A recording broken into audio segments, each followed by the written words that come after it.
Hello and welcome to PFF Fantasy Football Podcast, Fantasy Files Edition. We're going to be having a lot of solo episodes rolling on throughout the summer, specifically 100 in 100 days to go along with my 100 article series over at PFF.com. So really hope you guys continue to tune in to our Wednesday and Friday editions, but we're also going to be supplementing that with some one-on-one goodness, people. It's the fantasy football off season now. We got a lot of time, a lot of topics, and I want to give each its rightful, allotment of time to talk about each subject. So today we're going to be talking Stefon Diggs, but truly, people, the goal, quarterback, backfield, and the passing game for all 32 teams throughout the summer. So thank you as always for tuning in to the PFF Fantasy Football Podcast, and let's get right into it because my goodness, what Stefon Diggs did last year, it was just incredible because we can look back now and say, okay, Josh Allen making the big improvement, Stefon Diggs featured number one wide receiver in an offense with Brian Daboll calling plays. Like, I understand looking back at 2020 in hindsight how good it looks, but that's not exactly what we thought going into this year, mainly, at least from my position, because we have not seen a great track record of wide receivers getting traded in the offseason and then all of a sudden putting up big fantasy numbers with their new team. Specifically, before last year, the only wide receivers that were traded in the offseason with their new team and put up top 12 numbers, it was Brandon Marshall, and he did it twice. Every other receiver, whether it was OBJ, Jarvis Landry, Brandon Cooks, Jeremy Curley, Jabbar Gaffney, there's some weird ones in there, Anquan Bolden. We had some other guys put up okay enough numbers, wide receiver 2 range, but never that top 12 wide receiver 1 level of production that we come to expect from some of these true studs. And in Diggs' case, and now DeAndre Hopkins' case, the argument that you could have made before last season to say why they're going to be the exception to the rule is that you usually don't see that talented receivers making their way in new situations because why would their team be trading them in the first place? So I get it from that perspective. At the same time, people, go back to before 2019. A lot of people, including myself, were awfully high on OBJ and Baker Mayfield. And, it just seems a situation where, hey, we're on it now. We recognize Stefon Diggs is his top 3 fantasy and likely real life receiver now. Just realized things were not quite set in stone going into last year. But look, people, he just had the most games ever with at least 6 receptions. Stefon Diggs' worst game last year in terms of receptions, since that's, usually the kind of signifier we want to start off with. 4 catches, 49 yards, 1 touchdown on 6 targets against the Rams. The touchdown just happened to come at the hands of Jalen Ramsey. So again, even in Diggs' quote-unquote worst performance, he was still making big plays. He was a top 24 PPR wide receiver in 11 of 16 games. Overall, only Devontae Adams, DeAndre Hopkins, and Tyreek Hill had more weeks as an overall top 12 PPR wide receiver 1. I've done cut-ups of Diggs' highlights. You guys have seen the man. But even if you're just a casual Red Zone viewer, we're all very well aware of what Stefon Diggs can do on the football field, and it's special. I mean, his route running, contested catchability. He led the NFL in total deep ball yards when he was just, not miscast as a sole field stretcher in 2019 with the Vikings, but that's all they asked him to do, and he did it better than just about anybody. So you're reigning reception leader, you're reigning receiving yard leader. Like, Diggs is the epitome of a true alpha number 1 wide receiver that can do everything you ask him, and it's great that he actually has the sort of target workload to go hand in hand with this talent. I mean, 162 targets last season, people. That's going to be a sheesh for me.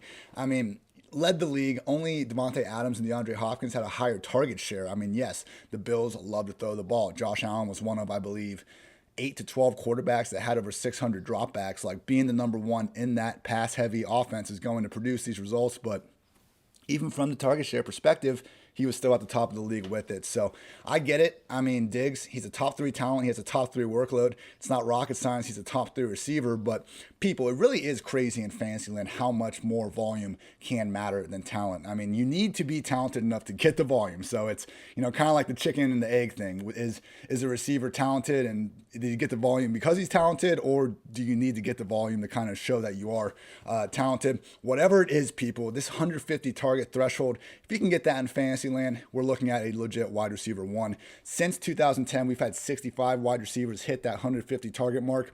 Among those, 59 of 65, 91% finished as a top 12 PPR wide receiver. The average finish was wide receiver 6. I mean, the only exceptions to this rule were 2012 Larry Fitzgerald, 2016 DeAndre Hopkins, and 2016 Allen Robinson. And, I'm going to go on a limb here, everyone, and say that Josh Allen is better than the likes of John Skelton, Kevin Kolb, Ryan Lindley, Brian Hoyer, Brock Osweiler, Tom Savage, and new Packers quarterback Blake Bortles. Come on, people. Alpha wide receiver one workload. Great quarterback. Stefon Diggs, once again, needs to be a top 3 and really, worst case, top 5 wide receiver in fantasy land. So that's kind of the big background on him. And looking at, just heading out of 2021 specifically, it's a roster that didn't change. We lost John Brown, we added Emmanuel Sanders, and the whole band is back together otherwise. Like Cole Beasley is going to get his low triple-digit targets from the slot, but there is no added competition for Diggs. And if anything, we should expect him to take maybe a step forward with Josh Allen, in his second year now together. So it was such a weird COVID offseason last year. One of the funnier storylines throughout the year that kind of came out was how Diggs and Allen, to kind of get on the same page, they were playing a bunch of Call of Duty together, and they just didn't even have a chance to run physical routes until it was something like in the summer, because again, it was such a wild offseason. So as good as Diggs was last year, really wouldn't be surprised if we see the efficiency move even higher. So before we get to our key PFF Lily stat for Diggs and also just my overall fantasy outlook, I want to give a quick shout out to our friends over at Underdog Fantasy. If you like fantasy football and if you like playing fantasy for money, you need to check out Underdog Fantasy. Underdog's got everything, including season-long and playoff best ball. Best ball is a season-long game where you draft a team like you normally do, but that's it. There's no in-season roster management. Underdog automatically selects your best performers each week, saving you loads of time. So go to Underdog Fantasy and deposit $10 using promo code PFF and get a free PFF Edge annual subscription. That's promo code PFF. Draft now at Underdog Fantasy.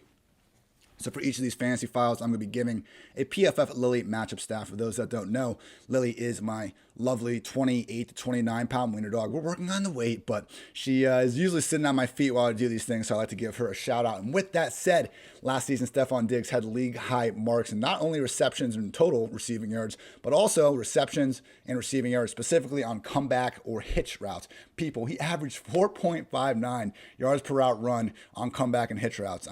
Julio Jones is like the only receiver to average over 3 yards per route run just normally in a full season, and Diggs was even more dominant than what we usually see from Julio on these specific types of routes. So truly, what they did with Diggs last year, 52 catches and 533 yards on this. It wasn't the most versatile route tree you've ever seen. Again, we know Diggs is one of the best route runners alive. He can do anything you want to ask your number one receiver to do, but it was just, at times almost boring watching him just consistently get the corners, flip their hips, respect the deep ball, stop, pick up your easy yards. So, if he and Josh Allen can just continue to have that chemistry on that one single route, hey, are we going to start calling Diggs Hitch Boy? Is it going to become the new Michael Thomas, way of insulting someone for being that dominant on one route? Whatever it is, keep on keeping on Josh and Stefon, because that is just truly incredible how good they have been on those comeback and hitch routes. Finally, everybody, my fantasy outlook for Stefon Diggs. I know I've said he's a top 3 receiver a lot. He actually is my wide receiver 4, so, maybe could have done a little better job throughout that, saying top 4 instead of top 3. But truly, only guys I'm taking ahead of him in fantasy redraft ahead of 2021, Devontae Adams, my guy A.J. Brown, and Tyreek Hill. I also have DeAndre Hopkins in that tier 1. You can go to pff.com. I release my tier articles for every position. And in this tier 1, it's just huge target projections for grade A ballers. Diggs is absolutely part of that. If you wanted to say Diggs deserves to be the number 1 wide receiver drafted next year, because we should assume he's going to have the most targets again, and he just has more, not more QB continuity, but it's certainly looking a little better for him than Devontae Adams, depending on how the Rodgers situation shakes out. Obviously, Tyreek has to deal with Kelsey. We aren't positive AJB is going to get all these leftover targets. We'd like to think so, but, just run first offense and a little bit of uncertainty there. And, then it kind of comes down to DeAndre Hopkins with far more incoming target competition than Diggs had last year. So for me, again, Diggs, wide receiver 4. I get the arguments from one to move him higher. Either way, people, we're looking at anybody's idea of a fantasy and real life wide receiver 1. Quick note before we get on out of here, DraftKings Sportsbook is giving you a chance to lower the over-under on a featured playoff game. All players who place a bet on the featured basketball game will have a hand in lowering the over-under on the game. That's right, for every 1,500 players who bet the over on the select game, the over-under will drop by 1 entire point. Pretty good deal. DraftKings is safe, secure, and reliable, so you can deposit and withdraw your funds at your convenience. Download the top-rated DraftKings Sportsbook app now And use promo code PFF when you sign up to hammer the over. For every 1,500 people that bet the over in the feature game, the line will decrease by 1 point. Yes, this is your chance to improve the odds of the over hitting. So tell your friends and family this is a team effort. Hammer the over and improve your odds of doubling your money. It's promo code PFF for a limited time only at DraftKings Sportsbook. Must be 21 or older. New Jersey, Indiana, or Pennsylvania only. Restrictions apply. Max $25 wager. One per customer. Offer ends May 23rd, 2021. See DraftKings.com/sportsbook for details. If you have a gambling problem, call 1-800-GAMBLER or in Indiana, 1-800-9-WITH-IT. That's going to do it, everybody. Thank you, as always, for tuning in to the PFF Fantasy Football Podcast. This has been a Fantasy File on Stefon Diggs. Again, many more to come throughout the summer. So thank you, as always, for tuning in. And until next time, take care, everybody.